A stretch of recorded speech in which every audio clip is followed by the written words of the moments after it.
You're listening to the AfterBuzz TV Network, now the largest new media platform on the web, and your number one source for after-show entertainment. Very good, Keith Johnson.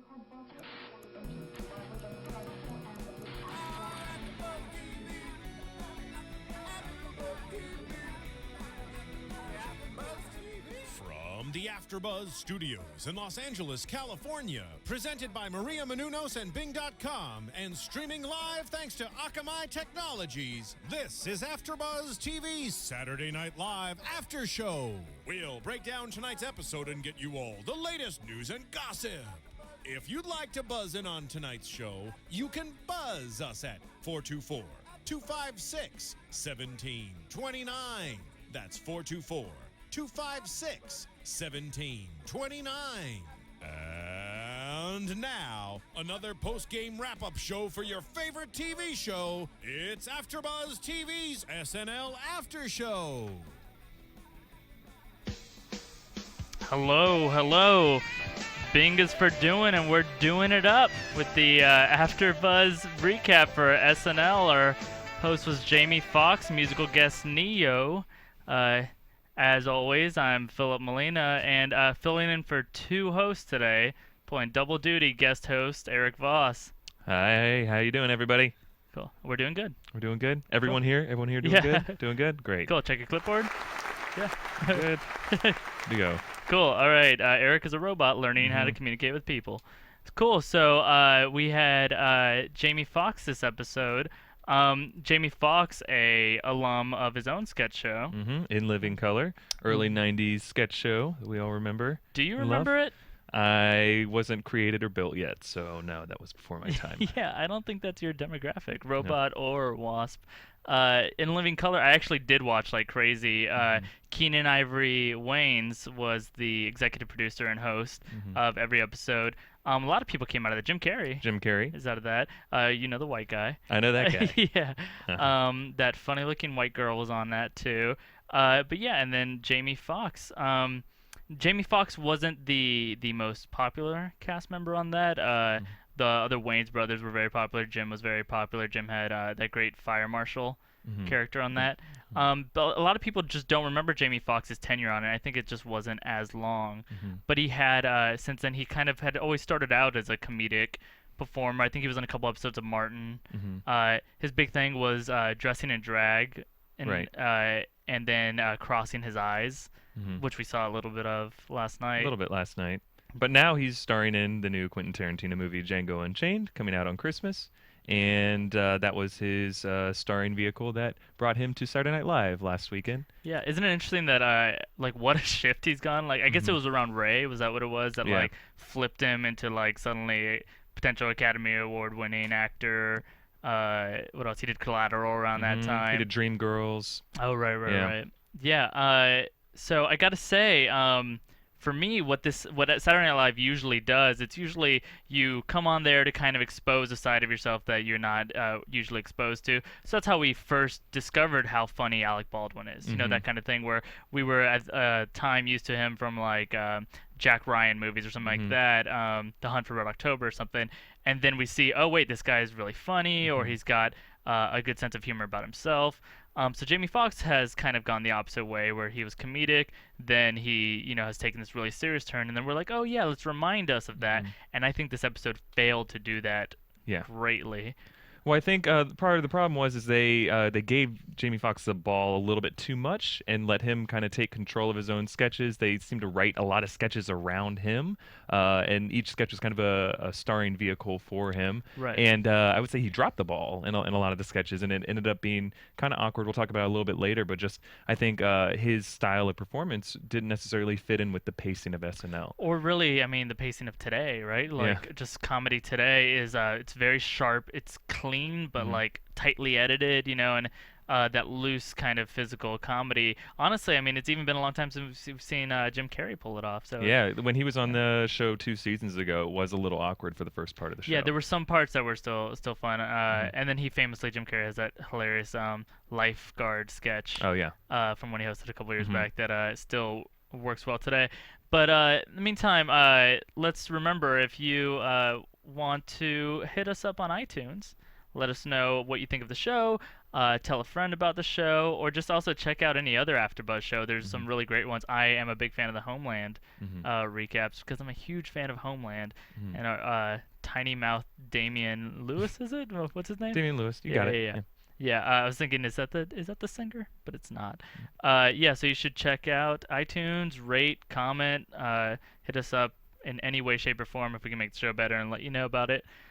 So getting to the sketches, we just passed through the cold open. It was an Obama cold open. Yeah.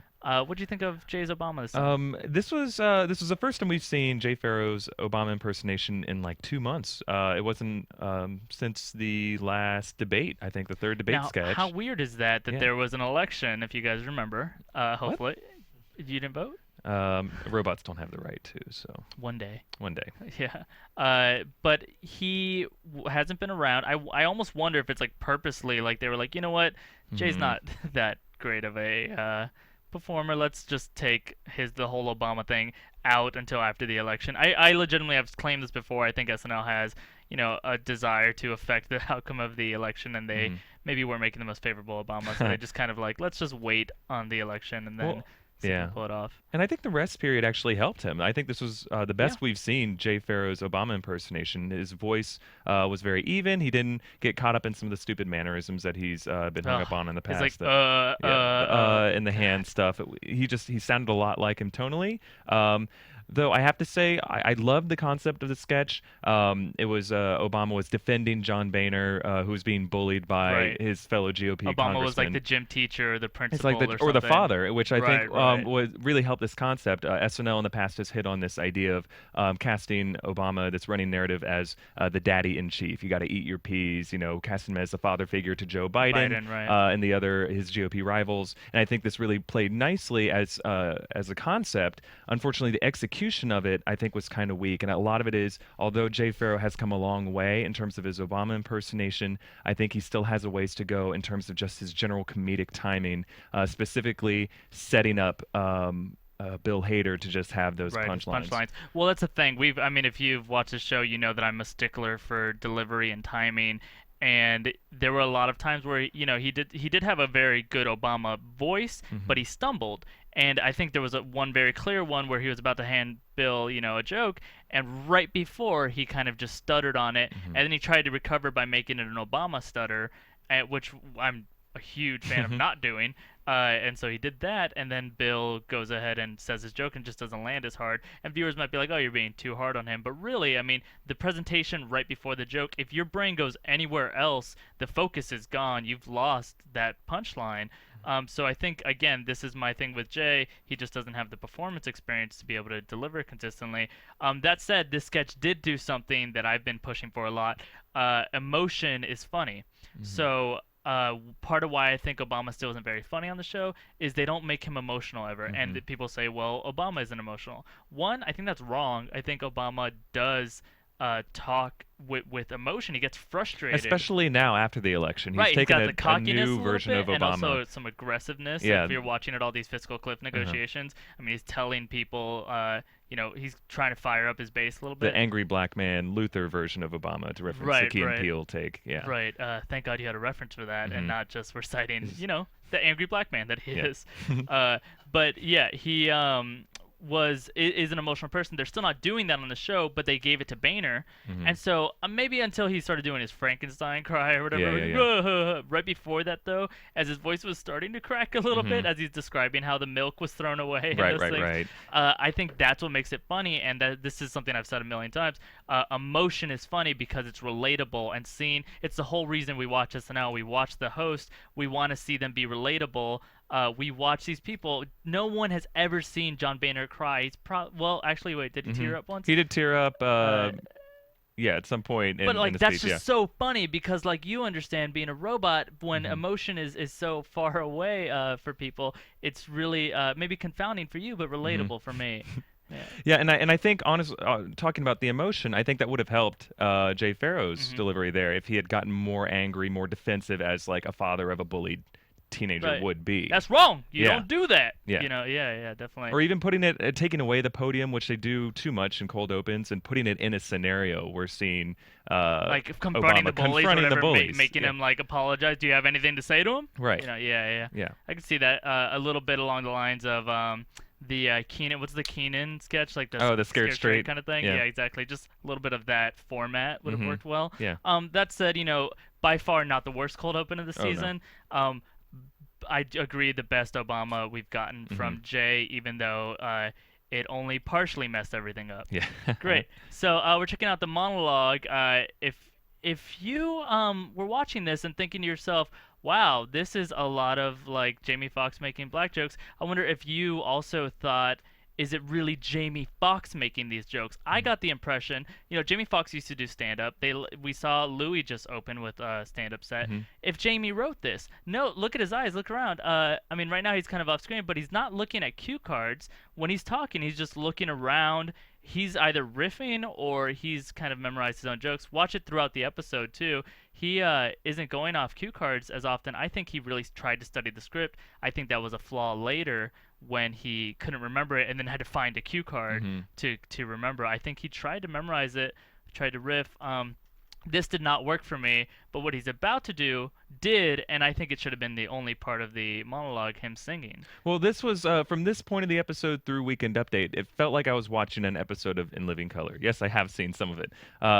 Because it felt atypical from SNL. And there was a lot of racially How themed black sketches. is that? How black is that? How black And is how that? ridiculous is that they were doing catchphrase, like a catchphrase theme as their monologue. They've even had sketches that made fun of comedians who use catchphrases, Right. Kings of Catchphrase comedy. Well, like, and you know that's what? kooky, you know? He set a tone here by having a kind of call and response. We're like, how black is that? And Yeah. he even said with the being tardy, he wanted the audience to be like, Yeah. all right, white people, here's your turn. Yeah. How black is It was that? like a Ray Charles call and response kind of Right, thing. Like it just felt like maybe it was just something that the SNL writers kind of wanted something different. Right. But it felt uncomfortable to have that as their monologue. Did you notice that was remained throughout the entire episode? The audience felt invigorated. They felt like they were supposed to be. Yeah, there was a howler in episode. the audience. There's There some was a guy howler. howling There was throughout a guy the whole who night. booed Seth Meyers Yeah. at one point. Probably the same guy. Yeah.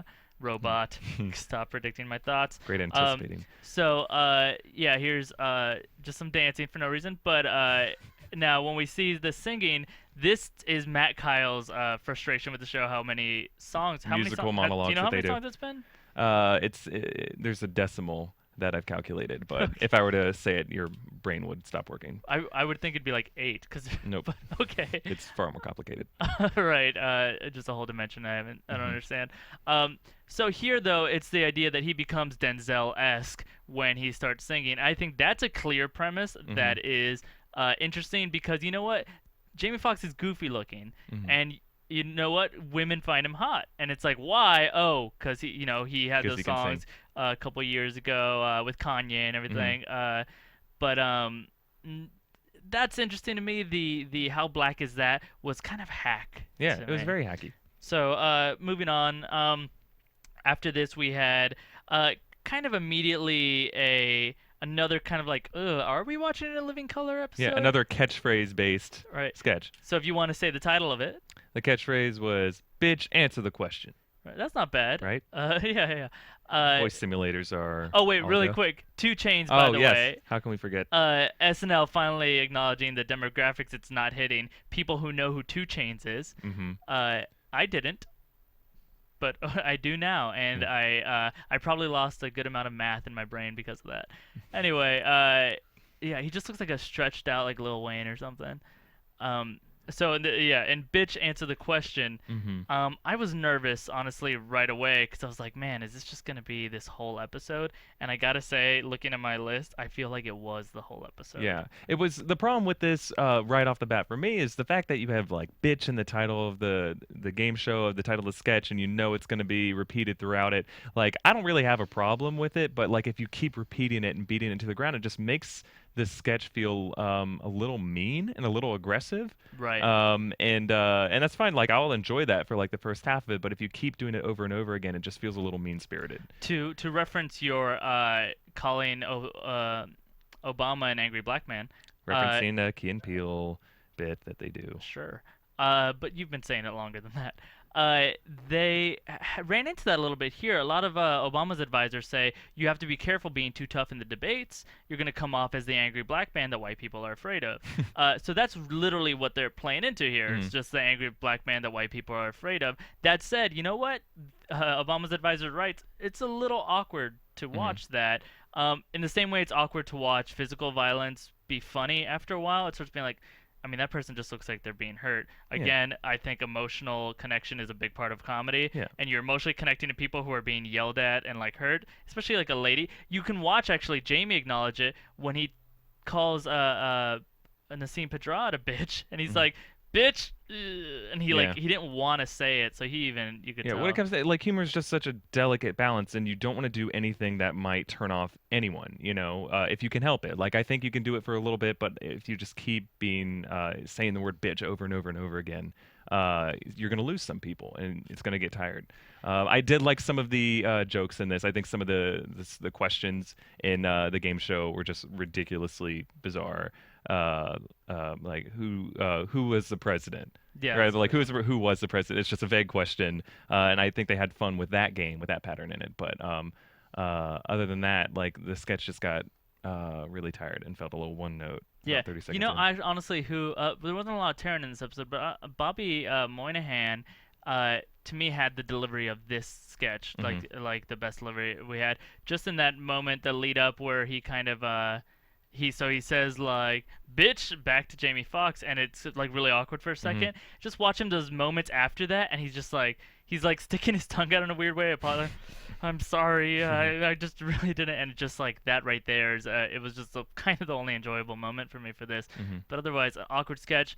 And I mean, I'll go out on a limb. I'll say I feel like I trust me when I don't like to be this person, but this is a little borderline like racist, honestly, where it's like, oh, when you line up some white people and then a black person says bitch at them a lot, that black person is also stupid, because that's what's wrong with these questions. Who was the president? The fact that he doesn't know that that's not a question that can be answered, it's just maybe combined with like the angriness and the intimidation, the reminiscent of like Brooklyn brick things. To me, it was just a package of basically saying like, look at a silly black man trying to deal with white people. Yeah, I think the balance they were trying to hit here is the same one they hit with last year's white people problems when Charles Barkley hosted the episode, where it's just kind of showing how, I guess, portraying white people as naive and not really, and kind of nervous and not hip. And I think that's the kind of balance they were trying to hit while trying to avoid any kind of stereotypes towards black people. I don't know if they were as successful at that goal in this sketch. Yeah, something you want to acknowledge for those of you playing at home, just note what sketch follows the monologue. That's always the one that to me sets the tone for the episode, and this is the sketch that followed the monologue. So this is what they're saying, like, this is one of our funniest things. We want everybody to see it, that's watching right at the top, and it's like original, it's interesting, and when they find like this to be like something good, I get nervous about what comes in the rest of the episode. Speaking of next in the episode, that's our sighting of Tim Robinson, by the way. So the J-Pop America Fun Time Now. Yes. Yeah. Which is one of my favorite recurring sketches from recent seasons, with Taran Killam and Vanessa Bayer playing two Michigan State students, white Michigan State students who are really into Japanese culture and make a sugary, high-energy talk show where they're basically exhibiting all the negative Japanese culture stereotypes. This is an interesting sketch because I'm remembering a time where I wrote something once, and and it had like some racist undertones, which again, I was saying from the previous sketch, there's a way to do racism funny, and it's hard. It's a fine line to walk, but basically what you have to do is the racist person has to be wrong, right? Do you know how they do it here? Yeah, they have Jason Sudeikis' character on the side. Right, so Jason Sudeikis is saying here, you guys are wrong. This is not what they're known for. You guys are mixing Asian cultures. Some of these things are totally made up. And that makes you feel okay with watching this. So that's something that they've kind of like nailed in the past. And that's what I think was kind of missing from the sketch we just came out of, the bitch answer the question, where it's like, they weren't delicate with that and acknowledging it's wrong to think these things. That's why we've enjoyed this sketch so much, and it makes you breathe a sigh of relief of like, oh, I'm allowed to laugh at this because it's wrong. But otherwise, you're kind of like, ugh, I feel awkward laughing at this stuff. And it's just, their performances are great, and Fantastic. they really commit 100%. And this is the first time we've seen this sketch this season. I'm surprised it's taken This us season this long. entirely? Yeah, this season entirely. We Wow. saw it like 2 to 3 times last season, but we haven't seen it at all yet this season. I love Jason Sudeikis' wig in this, by the way. It's Just just really clearly, like, a awkward. awkward lady wig. It's got some weird bangs brushed off there. So I think, to me, this wasn't as funny as the sketch has been in previous iterations, right? Yeah, just I think they didn't have as many fun bits, and I think the last time we saw it was with Jonah Hill, and he played like this really nerdy like college freshman in his dorm who like orders Kill Bill posters online and has a samurai sword and dresses up in a kimono. Here we had Jamie Foxx playing I don't know what it was, some kind of ninja. Well, you know what it's kind of referencing is there's this like subculture in the black community that's like obsessed with like Bruce Lee kind of stuff. And if you guys have ever seen what's that movie called? Do you know it? Is it Enter the Dragon or something? It's Yeah, Enter the Dragon. It's like the black exploitation karate. right. Is that film. is that the one with like Leroy Yeah, Jones or something yeah. like that? Or, the yeah, glow? Yeah, Yeah, exactly. yeah, Just woo, and it's just like these characters that are like black versions of these classic like kung fu movies or anything.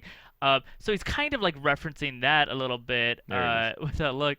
I like that. That's the outfit a chef wears in a strip bar, an Right. Asian strip place. So the lines are still there, and I think the writing's still there. The problem that came here is this is where we really saw Jamie Foxx's that kind of contrast to the way he plays versus the speed of SNL. I think SNL has a very particular demand that they require from their hosts. They need you to hit the mark. They need you to just hit the line that the writers have written for you and make it funny. They have very little wiggle room for you to improvise and to start moving around the stage. And I think in this sketch, Jamie Foxx was standing up a lot. He was moving around. He was kind of taking his own time to get to the line and saying it in his own way. And I think that just kind of disturbed the pacing of the sketch in a way that muddled it and brought it down a little bit. Right. Good comparison. Watch this. Just the like locked in, staring, deliver my line.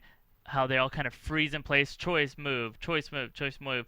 And then just see his like general flutter about. That's a good way to just examine. This is someone who is probably used to physical comedy, and so they kind of they want to move, they want to be lively. That's where they get their laughs. And so you saw, I mean, the way he sat down was very like physically supposed to be funny. And I think honestly, in a sketch like this where the writing is so sharp, it distracts from it. And then so he's so focused on that, he stumbles on a few of these lines, and it just kind of hurts it immediately, like I said earlier. This was the first example for me tonight of this night's show where it was like a sketch that this wasn't going so bad, and then they tossed Jamie in, and I'm like, oh man, Jamie, you are not the performer you once were, Right. if you ever were. Yeah. I'd be interested to go back and watch those now and see if they stand up today. Cool. So coming up after this, a lot of people have said to me that the video segments are the best of the parts of the show now. This episode to me had some of the weakest videos we've had this season, and I think that's because they were so heavily reliant on Jamie.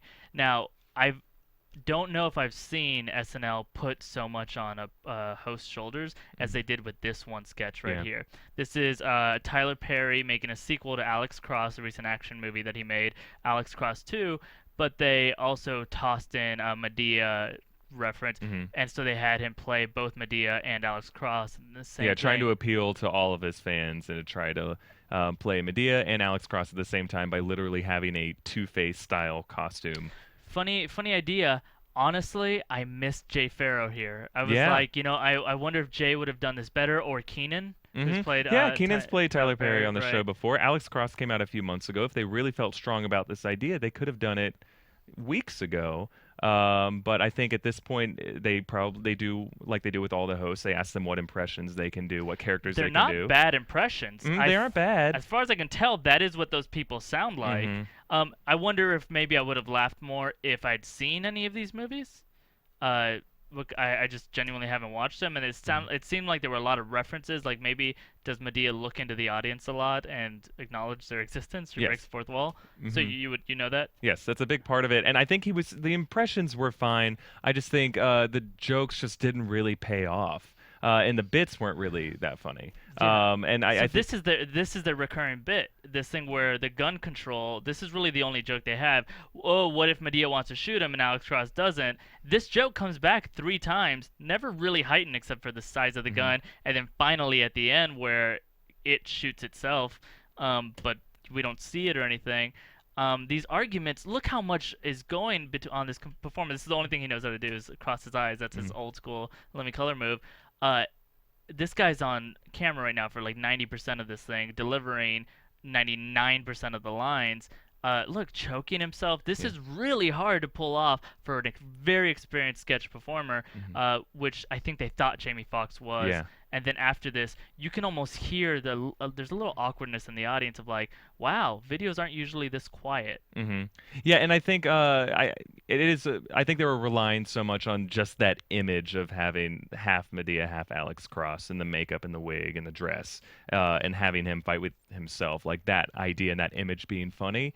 And it just, I don't know, maybe there's just some intangibles there. He just couldn't pull it off. Yeah, which is consistent, going to be throughout the entire episode. Here's what I mean: same exact joke that we saw earlier, not really heightened until shoots itself, but then he's fine because he speaks right after that and says the same joke.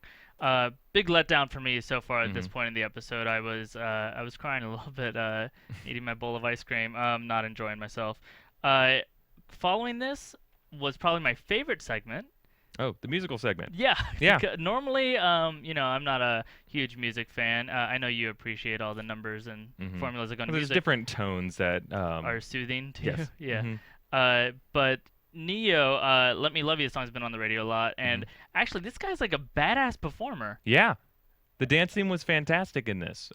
Boys turned into girls. Boys turned into girls. They seemed like toy Confounding to soldiers. you. They were all toys at the same time. Yeah, my gears got very, very screwed up there. But In a it good was just a real spectacular performance all around. The music was great. It was just a lot of fun. Normally, I don't really care about the musical segment, but that was a lot of fun, and it gave a jolt of life into an episode that was very robotic up until that point. Honestly, I'm not doing this because of the reason you think. They kind of look alike a little bit. Neo looks a little bit like a younger Jamie Foxx, and since he was partially covered by the hat or whatever, I was watching it. I was like, this is something Jamie Foxx actually can pull off. He's a good singer. He can kind of move. And so this is when you watch someone and you're like, you're a good entertainer. You see what I mean? He does look a little like him. I have no comment. All right. Well, all humans look alike to you. So it's kind of like a decent, or a very decent performance. And this is the kind of thing that we were like, you know what? Jamie Foxx was going to be a great host because he gives off this energy too. And then when we see him, cut this energy out, put it into sketches. This isn't what makes a sketch good. That was my dancing. I don't know if you caught that. Pretty I don't good. understand what that What was. dancing is? Nope. Yeah. One day. What day? I can't tell you. It's so frustrating that you can predict the future. Mm-hmm. Yeah. So this is again my kind of thing where it's like this is someone who watching this. And I mean, we saw earlier this season. What's his name hosted? Bruno Mars? Bruno Mars hosted, and I was really nervous about it. I was like, ugh, I don't love when you guys do someone who has no sketch comedy experience. And yet, Bruno Mars was one of my favorite episodes of this season. They really played up to his strengths really well. They had him sing. I'm surprised we didn't see Jamie Foxx sing more in this episode. Yeah. Yeah. Yeah, I was expecting a big musical episode, and the fact that music was just such a small part of the opening, and then after that, almost non-existent for the rest of the episode for Jamie Foxx. I thought there might be a Ray Charles bit or something. He was most likable to me when he was singing earlier, and I was actually hoping, which I don't always hope for more singing. God, this guy can move so well. Anyway, all right. So after this, what do you think of Weekend Update this week? I was surprised by Weekend Update on how weak it was. Yeah, and I think the audience was a little bit more hostile than I was, the studio audience. At one point, they'd been told that they're allowed to shout, basically, and it's just something if you do any kind of live comedy or live performance, especially improvisers, since improvisers have they go to the audience and they ask for something.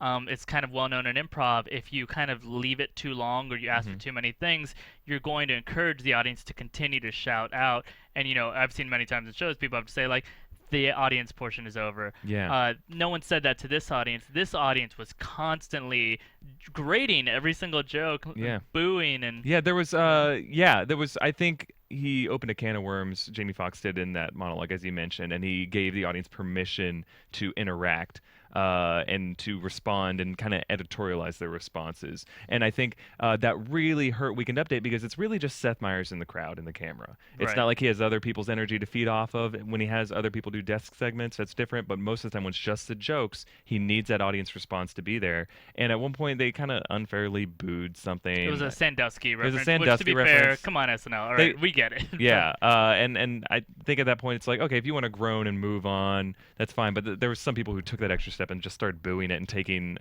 initiative there when we aren't interested in that. Like, let's just get to the next sketch. Yeah. Now I'll theorize that Jamie Foxx wasn't intentionally saying like, audience, let's ride this Right. wave together.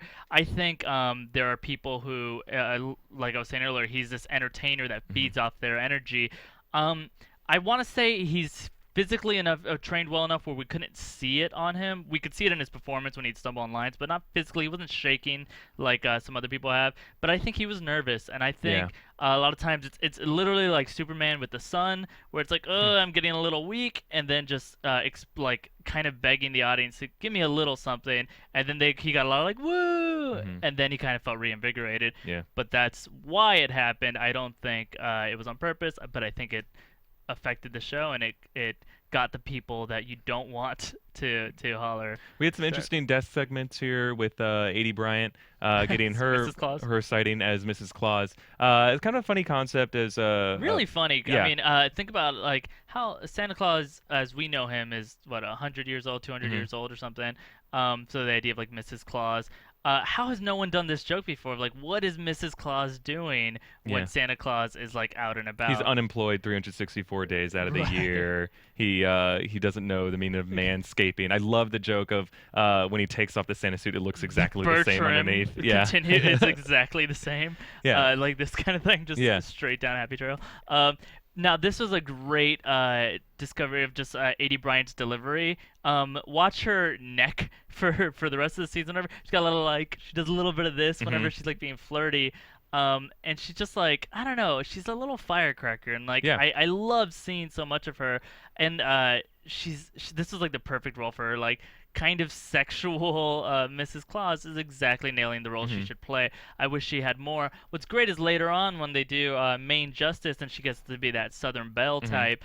It was a role that easily could have gone to Kate McKinnon. Right. And Kate McKinnon would have knocked out of the park, and they gave it to Adie, and I'm really thankful for that because she has this really sweet delivery when she says nonsensical things, and I want to see more of that. So this was a great spotlight for her. Not the funniest thing we've seen, but good enough concept, and I think she wins charisma points. Yeah, on for doing sure. this. The second desk segment is they brought out Jamie Foxx, which is rare that they bring in the actual host into the Weekend Update. Normally, they use that to showcase some of the other characters or some of the other cast members' characters or impressions, or they'll bring in some other random person to do a segment. They brought in Governor Chris Christie a few weeks ago.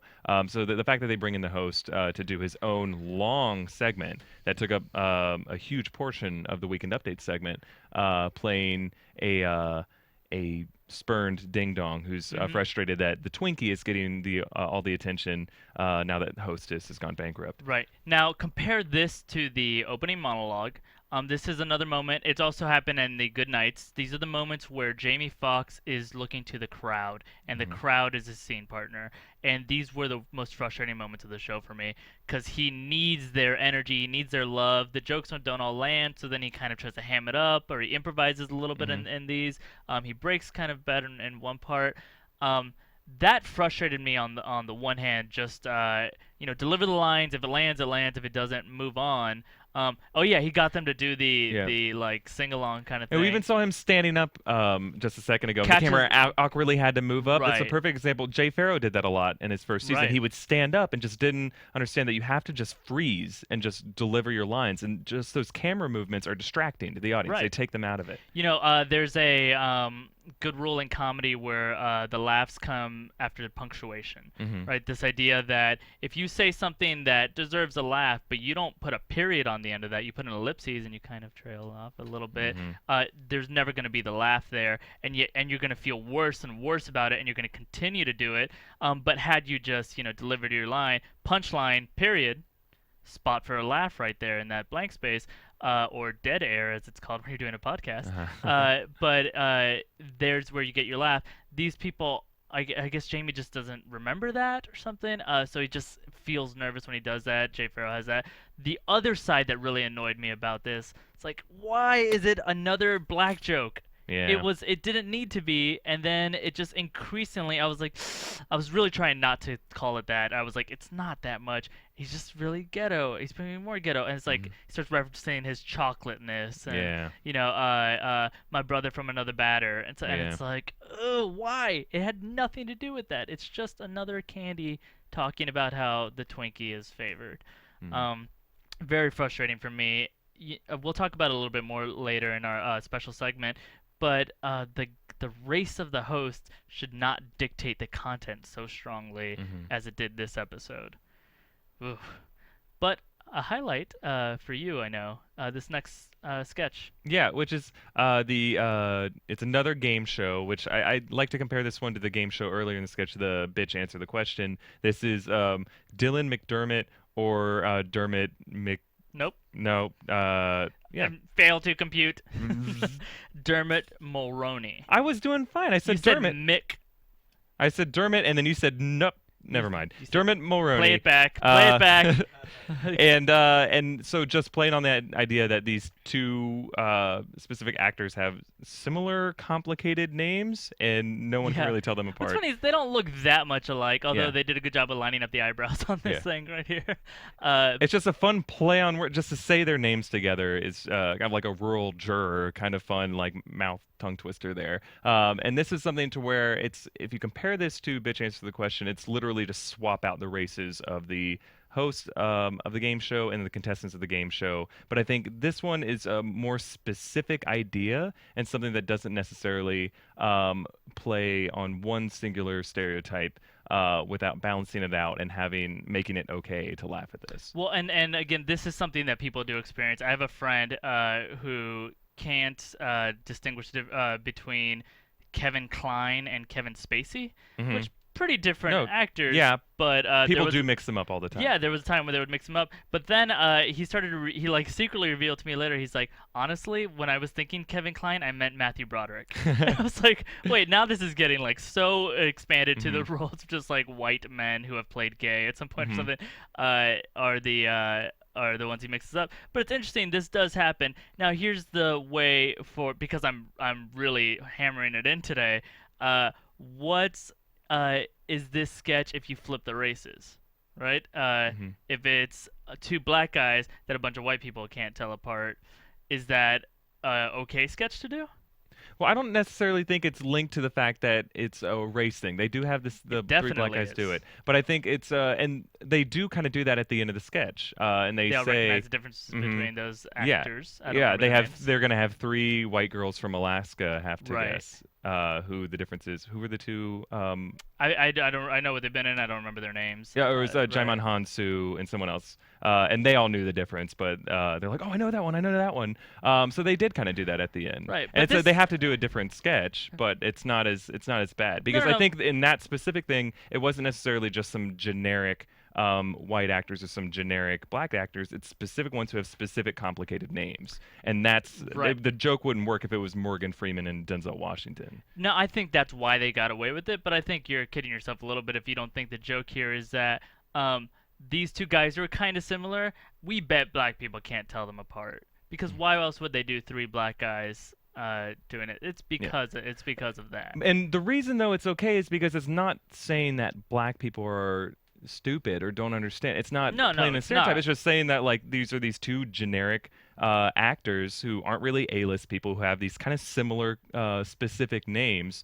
So yeah, they aren't going to know them because it's not really part of their culture. It doesn't make them naive or Something interesting inferior about this anyway. sketch. Oh, you know what? I just remembered my prediction from last week. I said we're going to see a lot more of Jay Farrow and Keenan.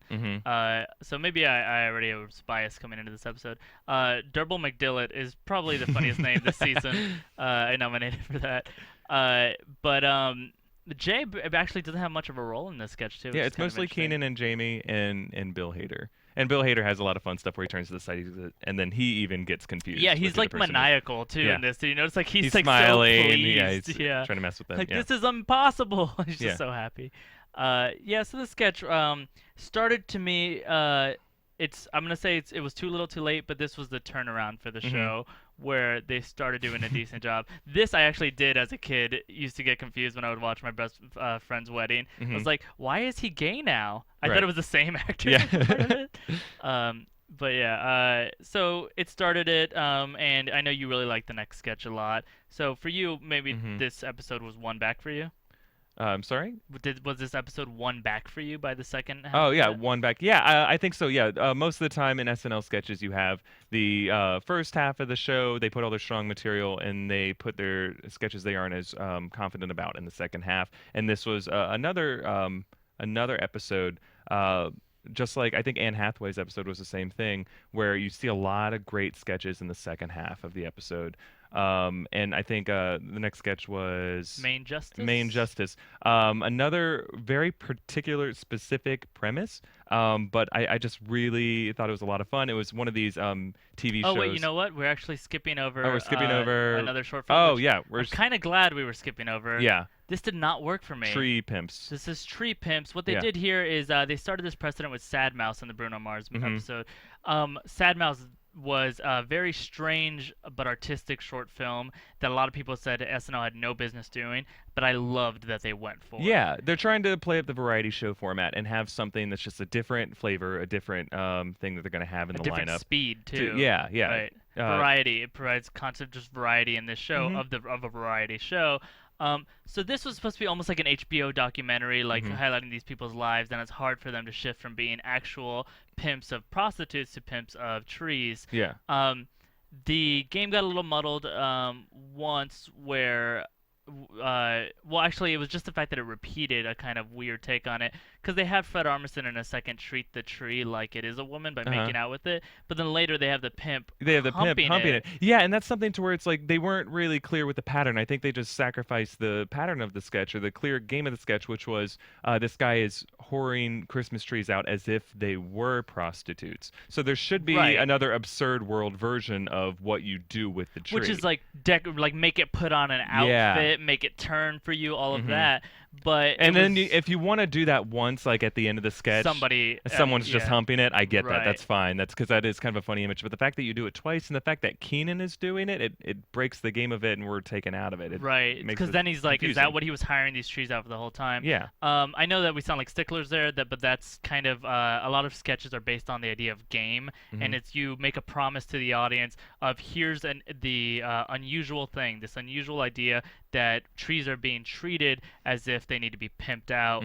And then here are the rules, and that's why we call it a game, because the rules are, okay, well, we're going to compare things that seem to be for prostitutes and find an equivalent for trees. So maybe ornaments are like nipple rings or something like that.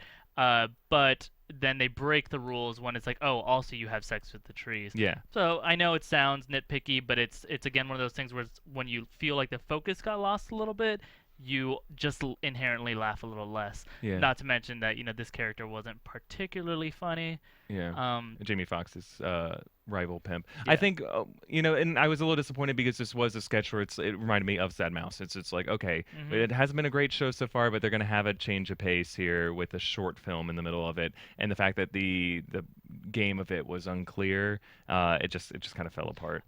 Computer, was that the only Kate McKinnon sighting? That little quick Yes, moment that there? and the goodbyes. It was a very light Kate McKinnon episode, which is okay. I mean, she's had a very active season. She's Right. definitely earned her spot on the show. We love to see her more. But in general, the cast members, all the cast members had way fewer roles and cameos and appearances in this episode, fewer than they've had in any other episode this Really? season. I think it's because they gave Jamie Foxx so much attention, so much screen time. A lot of it wasn't as much an ensemble episode. Right. What's interesting is like, if for instance in that role, so they had what's his face? Keenan doing a pimp. You know, it could have been interesting, like maybe Taryn or someone doing a classy escort service, Mhm. or also kind of like the Bunny Ranch, if you've seen that, where it's like an Yeah. older woman who kind Mhm. of runs the house. Maybe something like that. But Jamie was kind of. I feel honestly like his energy probably was insistent on I want to be heavily involved in everything. Mhm. But now the sketch that we introduced earlier, Mhm. Main Justice. Main Justice. So how long does it take us to figure out what exactly is going on here? Yeah, Bobby Moynihan never Right. really figured out what was going on in the Right. sketch, or his character didn't. It was they spent a long time just building up the promise of this show, kind of like Texas Justice or Judge Joe Brown, of these daytime courtroom shows, where they make this promise of this is a Maine justice. It takes place in Bangor, Maine. But then they have this whole title sequence that's all about like Cajun culture in New Orleans and Louisiana and the bayous, and they have the Gators, and Right. they have Jason Sudeikis' Southern judge character who's talking about Right. jambalaya and whatnot. I think that was, and they never really called that out. They had Bobby Moynihan throughout calling out, but they never had the characters compromise that point of view. Right. Well, Uh, and by point of view, it's for your viewers taking notes. The game thing that we were just talking about, this sketch stays on game so well, Mhm. where it's okay. So it's a Venn diagram sketch, basically, or mapping. Right. We're gonna do the exact things that we would do for a courtroom, and we're gonna do these very specific references to the Louisiana Bayou, Mhm. and we're just going to line them up to see which things we can make. And they still work. try to stay true to a Maine, like the state of Maine courtroom show too. Like they even talked about, we'll have some voodoo lobsters in there at Right, one point. exactly. Just really specific, one thing from Maine, one thing from Cajun culture. Now, that pleases you, I'm sure, because it's so formula, right? It's Mhm. literally take a word from Maine, take a word from the Bayou, and put them next to each other. We also had that very fun cameo from what's his name? Always Sunny. Oh, Charlie Day. Charlie Day. Mhm. Just Random playing- cameo. Yeah, just that Louisiana can't tell you much. What Yeah, the kind of the water saying. boy Yeah. character there. Yeah, and I Right. think A.D. Bryant. You mentioned this Right. before. Some more fun A.D. Bryant, like neck movement and just playing another one of these fun, that bubbly Southern characters. belle, Yeah, yeah. she was a lot of fun. And I think this is another a good spot for Jamie Foxx. I think he did a really good job playing into the ensemble. I think when he was Right. a star of a sketch, I think he kind of faltered. But when he could kind of play off of other people and set up other people, I think he did a great job playing with the ensemble and seeing his chemistry with Jason Sudeikis, which is one of the wiggling his legs. yeah, back which is there. one of the Great. most fun things. If you ever actually do watch these courtroom shows, watching the relationship between the bailiff and the judge, Right. like Judge Judy Judge- has a yeah. relationship with her bailiff, and just like, oh, I guess they're friends. They Yeah, hang it's out. just like a hype man or something. Like the judge Uh-huh. ain't gonna take that or whatever. Just Yeah, like, it's yeah. just weird. So that was fun to see them kind of feed off each other. And Jason Sudeikis was such a delight. We've seen this character before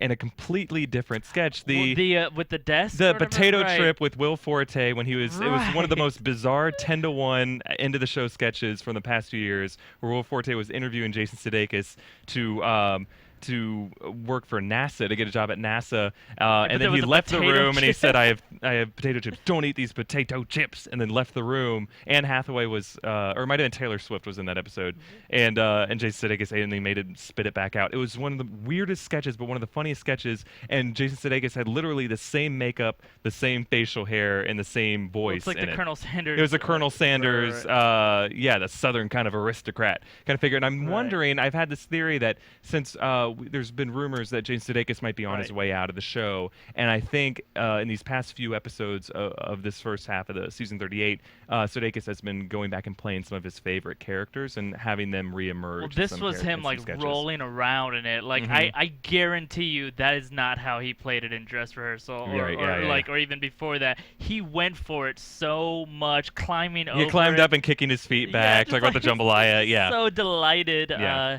I think that's why Jamie Foxx was even breaking a little Yeah. bit during it.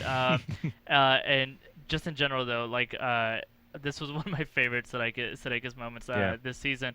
But great observation there that Jamie in the ensemble did really well. The game ball was not in his hands. Yeah. Right? It was just kind of toss up over, Mhm. set up for someone else, and that's when the episode was at its best. Of course, that was the second to last sketch of the Mhm. night.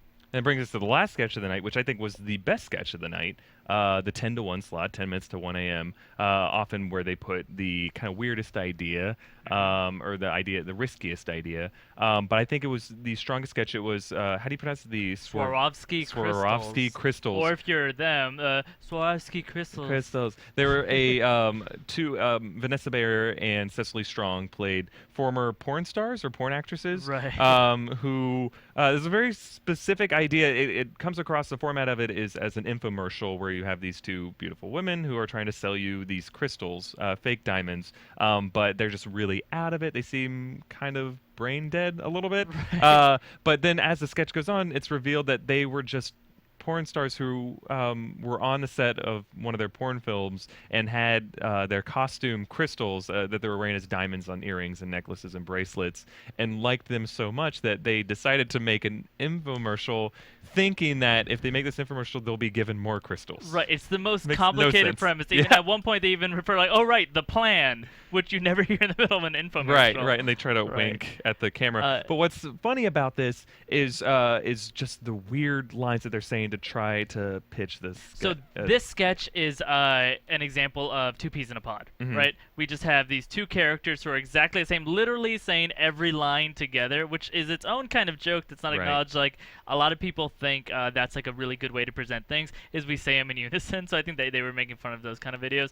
But it's two peas in a pod. They're acting the exact same way. So how do these sketches find their humor? It's not in any kind of interaction between them, because they interact in the exact same way. They're reflections of each other. So these sketches, the humor's in the details, and these were some of the funniest lines that we've Some of the had funniest all details. season. Cecily Strong, when it comes to introduce her name, and I forget, like she can't Does remember. not remember her own name. This is the sketch where I guarantee you these lines were rewritten right before, probably. This reminds me of John Mulaney. This is very Stefan-esque, where the Yeah. specificity of exactly what they're saying. I got my foot stuck in a butt and it broke off. Or I'm missing a part of my foot because it got stuck in a butt and broke off. Like, this is such a specific line. I got banged to death for 5 minutes, and then- my brain is off its or axis this now. other one. Yeah. I think got banged back to life. Yeah, bang Remember? back to life. Yeah. And then the delivery that these girls are bringing was Oh geez, Vanessa beautiful. and Cecily nailed it. Like, and I've been kind of worried about Vanessa Bayer this season because we haven't seen her in as many big roles as we've seen her. But I feel like this is a really great episode for her, between this sketch and her delivery in the J-Pop America Right. Full Time Now sketch, where she just really had some two shiny moments there. And I think it wasn't this huge delivery; it was a real soft delivery. It was very subtle. Right. And she didn't like oversell anything. It was Now, some perfect. people scoffed last year when we had an Emmy nominee from the SNL cast. That's kind of strange normally. So people think, well, how can this show earn Emmys potentially from performers?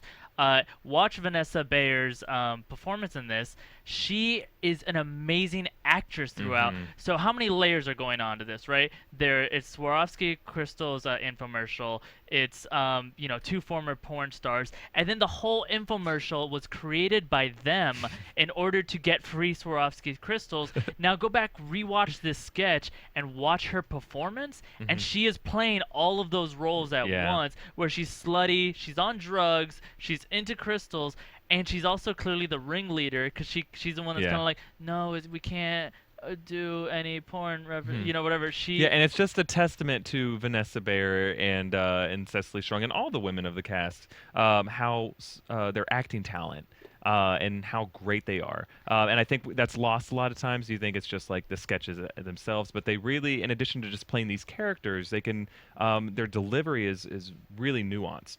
And then Jamie Foxx ruined it. I don't know if he ruined it. It was such a good sketch. It was Yeah. too hard to ruin.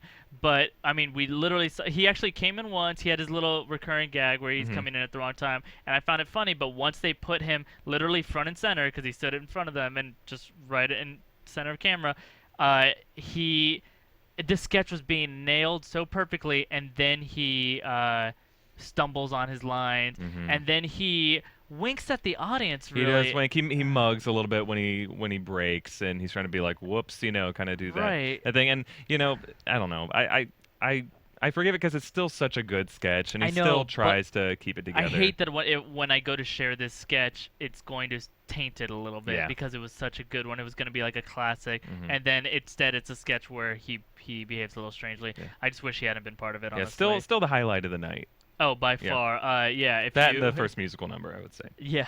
Definitely share that one with your friends. Mm-hmm. And then just so Neo in general, really quick. Also, he had another performance Oh, there at right. the end. She is. was Right, the I second just song. showed kind of what a good performer he is. He Mhm. went the exact opposite route and kind of just did an acoustic piece. Yeah. Just a great performer. You won a fan in Robot and Philip. Mhm. Check us out. We were at Sundance this Yeah. year. Yeah. But cool. So something that I've obviously been pushing kind of hard throughout this is the role of race in the host. So let's go Mhm. ahead and get to our special segment here. Yeah. In kind of the idea of casting diversity and how SNL seems to have to play a certain way because of their cast, and then when their host changes their numbers, the entire night is shifted. I personally am frustrated by that. Yeah, I think there's been an interesting pattern. You know, I keep track of how many. It's really easy for my robotic mind to tell the frequency of the amount of times cast members appear in sketches. And every time they've had a host who's a person of color over the past few seasons, you see a spike in the number of appearances by Kenan Thompson and Jay Farrow.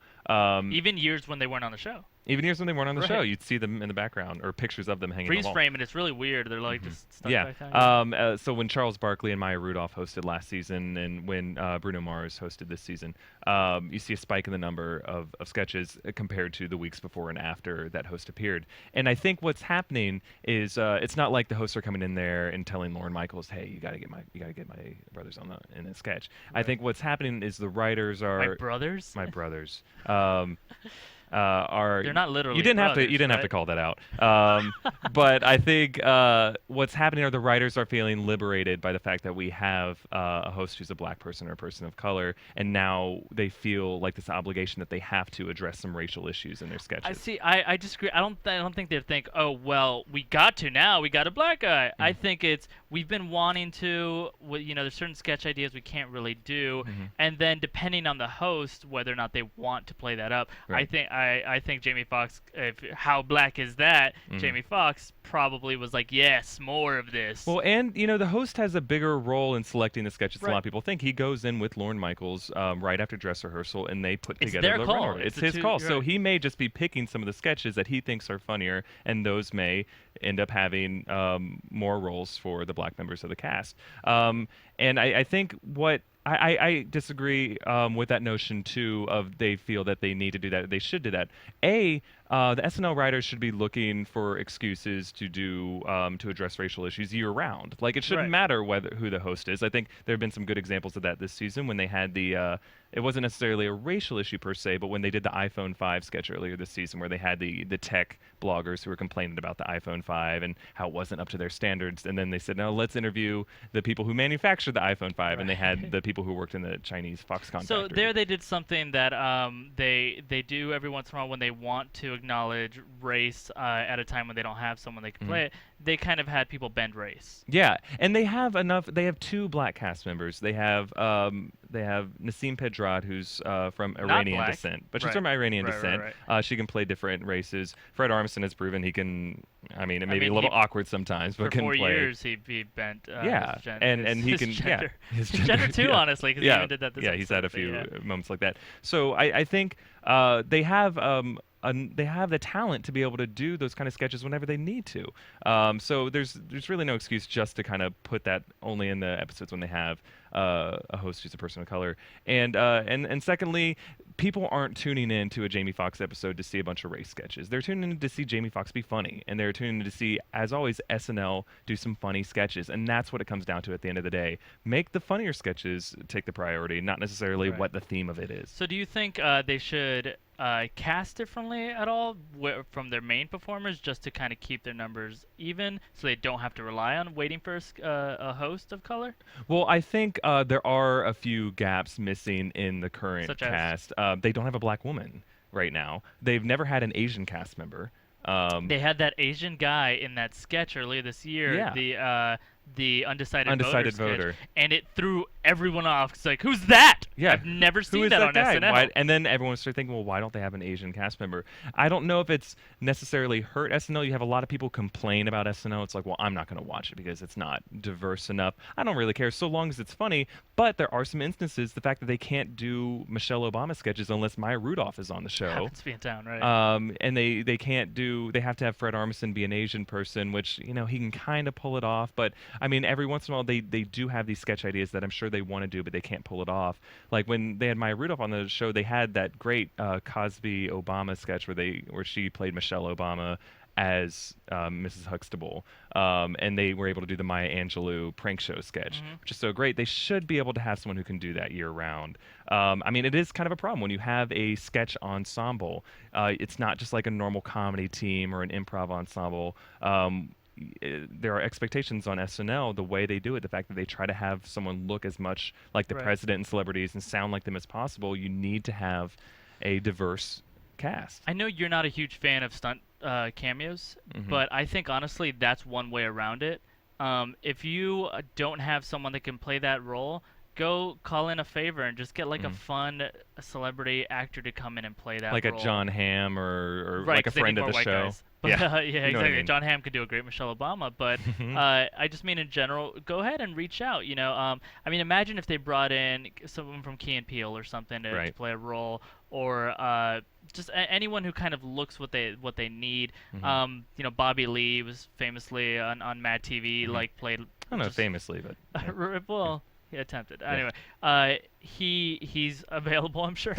Yeah, he's out there. No, and I think you mentioned Key and Peele. They're a perfect example. They are doing such great sketch comedy right now. It's some of my favorite sketch comedy on TV, and they're proven. Like I think in their first season, the first few episodes, they were trying to do what Dave Chappelle did and have some kind of race-themed sketches. But now what they're doing, they're just doing what they find funny, and there is some racial flavor to some of the sketches that they do. But like the bulk of the sketches they do on their show are just the weird ideas they find funny. And if I think one thing that if they've proven anything, it's the fact that just because you have black people doing sketch comedy doesn't mean you have to do black comedy per se. Right. Now, if some would argue if they had more black cast members, they'd get it out of their system, and then they'd feel like, okay, the ratio is more going to black show writers, up. maybe. Perhaps, Studio 60 had a big thing about that. No, legitimately about if you have black writers, then you can acknowledge the black voice.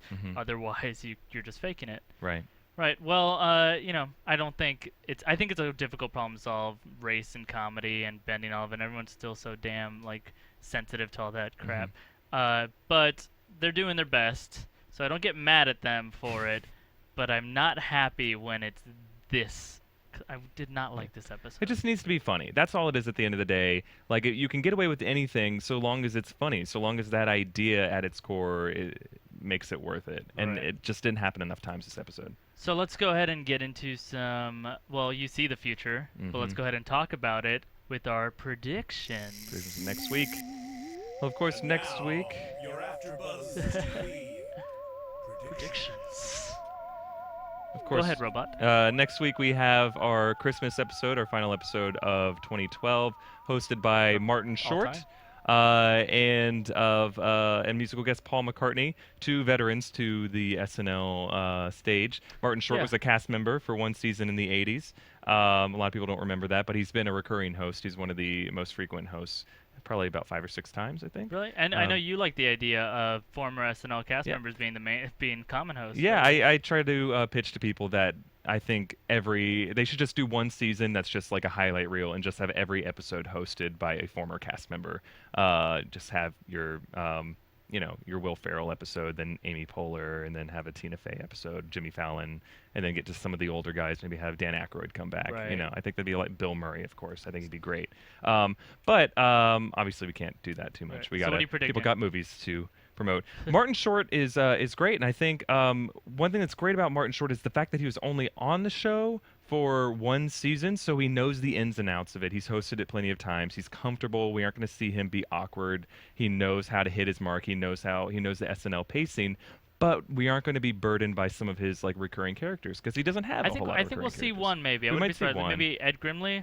Maybe it's Ed Grimley character. But and most of the time when they have SNL cast members come back, it's people like Will Ferrell or Amy Poehler who were on it in recent seasons in the past 10 years. It's rare to see someone who was from a long time ago. When they had Dana Carvey, it was a little awkward. Right. And Dana Carvey did do a lot of his old characters. He did his church lady sketch, and that sketch went on for like 9 minutes. So a Right. lot of people were complaining about that. Like the predictions. Yeah, I don't think we're gonna see too many recurring characters. I think we're gonna see more musical numbers than we're used to. When you Really? have a big musical guest, I think last Oh, time right. Paul McCartney, Well, he he'll did do like three or four, three or yeah. four. And the fact that it's a Christmas episode, you're gonna see, they Right. try to have the music come in there and make people feel all warm before Right. the holidays. So I think we'll see maybe Paul McCartney in a couple sketches. Yep. And I think we're gonna say, gosh, Martin Short's getting old, and so is Paul McCartney. Yeah. I think that might be a little bit of the theme. Like, does it still work? In the meantime, Eric, where can we keep up with you? I am a blogger for SplitSider.com where I talk about SNL and all kinds of other comedy nerdery. You can see me improvise on my improv team, The Cartel, at IO West in Hollywood at 9:30 on Tuesday nights. And of course, you can follow me on Twitter at my handle's at EABoss. Great, cool. And then you can keep up with me on Twitter at FIMO, F-I-M-O, and I'll give you updates on there. In the meantime, it's been great having you here, Eric. Hang in there. Go plug in somewhere. Come on.